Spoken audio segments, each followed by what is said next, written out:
வணக்கம் நண்பர்களே. திண்டுக்கல் மாவட்டம் நத்தம் வட்டம் பனியாமலையிலிருந்து இயற்கை விவசாயி சரவணன். நம்ம ஒரு 2 வருஷமா இந்த 40 சென்டில் மல்லிச்செடி போட்டு இயற்கையாக பராமரிச்சுட்டு வரோம். இப்போ பார்த்தீங்கன்னா பெரியகுளம் தோட்டக்கலையிலேருந்து மாணவர்கள் நம்மளோட ஃபீல்டை விசிட் பண்ணுறதுக்காக வந்திருக்காங்க.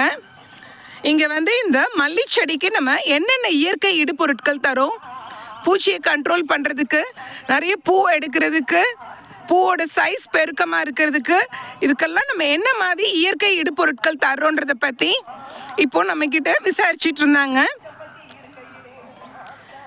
இப்போ சீசன் ஸ்டார்ட் ஆகிடுச்சு.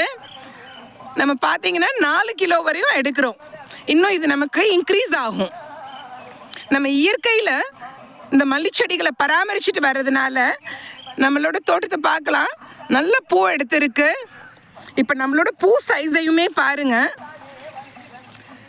சைஸ் நல்லா பெருசாக இருக்குது. அது மட்டும் இல்லாமல் நல்ல வெயிட்டாகவும் இருக்குது. பூவோட தரத்தை பாருங்க, நல்லா வெள்ளை வெளியேன்னு இருக்கு. இப்போ நம்மளோட ஃபீல்டை விசிட் பண்ணதுனால இந்த மாணவர்களுக்கு எவ்வளோ பயனுள்ளதாக இருக்குது அப்படின்றத பற்றி அவங்களே சொல்லுவாங்க. அதை நம்ம கேட்கலாம். அனைவருக்கும் வணக்கம். நாங்கள் தோட்டக்கலை கல்லூரி பெரியகுளத்துலேருந்து வந்திருக்கோம். நாங்கள் ஊராட்சி அணுவு பணி திட்டத்தில் கீழே இன்றைக்கி நத்தமில் இருக்க பன்னியாமலையில் நம்ம சரவணன் ஐயா இயற்கை விவசாயத்தில் மல்லிகை செடி வளர்க்குறதா எங்களுக்கு சொன்னாங்க. அதனால இன்றைக்கி ஐயாவோட தோட்டத்தை பார்க்க வந்தோம்.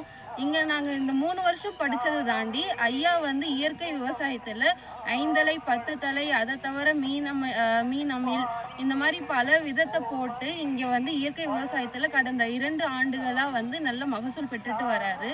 இதனால் நாங்கள் நிறைய கற்றுக்கிட்டு இனி வருங்காலத்தில் நாங்களும் விவசாயத்தில் எப்படி இயற்கையாக நிறைய மகசூல் கொண்டு வரலான்றதை கற்றுக்கிட்டோம். இதை நாங்கள் போய் எங்கள் கல்லூரியிலும் எங்கள் கல்லூரியில் இருக்கிற ஆசிரியர்கிட்டையும் இதை நாங்கள் சொல்லி நிறைய பேருக்கு இயற்கை விவசாயத்தை கொண்டு போகலான்ட்டு இருக்கோம். எங்களுக்கு கற்று தந்த சரவணன் ஐயாவுக்கு ரொம்பவும் நன்றி.